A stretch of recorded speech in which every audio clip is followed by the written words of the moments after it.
saudara, salam dari saya dengan harapan saudara semua selalu sehat dan tetap berada dalam anugerah Tuhan.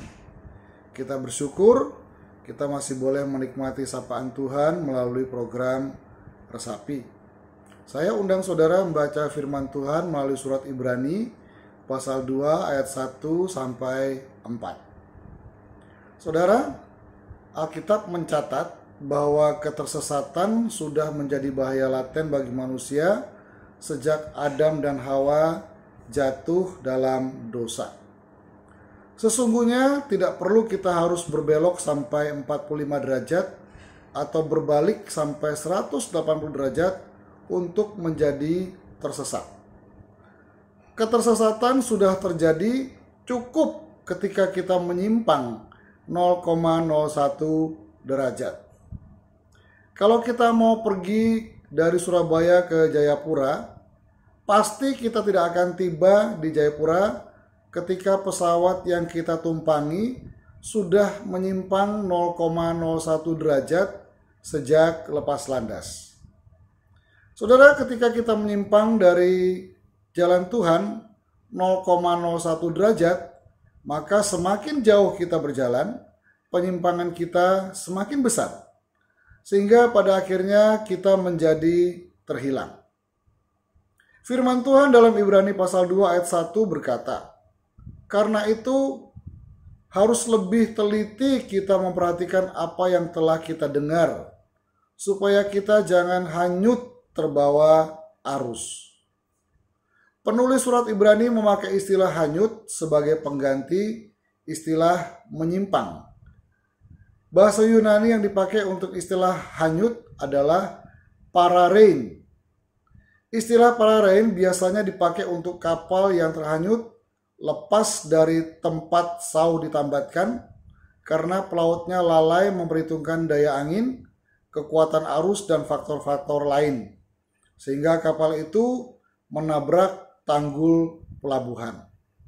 Akibatnya kapal menjadi rusak dan tanggul pelabuhan yang ditabraknya juga ikut rusak. Saudara, firman Tuhan ini mengingatkan kita bahwa bahaya bagi hidup kita adalah ketika kita terhanyut ke dalam dosa yang membawa kita menjauh dari Tuhan. Kita tahu bahwa tidak banyak orang yang benar-benar secara sadar dan penuh pertimbangan matang meninggalkan Tuhan.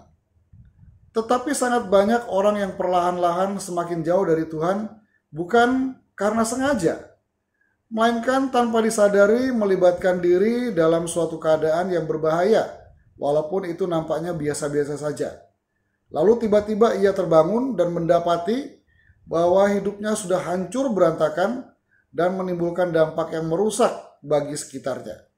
Sama seperti kapal yang terlepas dari tambatan tadi dan menabrak pelabuhan. Kapal itu rusak dan pelabuhan itu juga ikut rusak. Oleh karena itu kita harus selalu waspada dari bahaya terhanyut. Apa yang harus dilakukan agar kita tidak terhanyut? Firman Tuhan yang kita baca mengingatkan agar kita harus lebih teliti memperhatikan apa yang kita dengar. Maksudnya, memperhatikan dengan teliti firman Tuhan yang disuarakan kepada kita. Merespon firman Tuhan tidak cukup hanya dengan mendengar, apalagi mendengar secara sepintas, tetapi juga harus memperhatikannya lebih teliti, mempelajarinya dengan sungguh-sungguh. Dengan demikian, firman Tuhan terus membuat kita sadar dan menjadi tambatan yang aman dan kuat bagi sauh kapal kehidupan kita. Saudara, waspadailah bahaya keterhanyutan yang menghancurkan. Tetaplah sadar, peganglah firman Tuhan selalu di dalam kehidupan kita. Amin.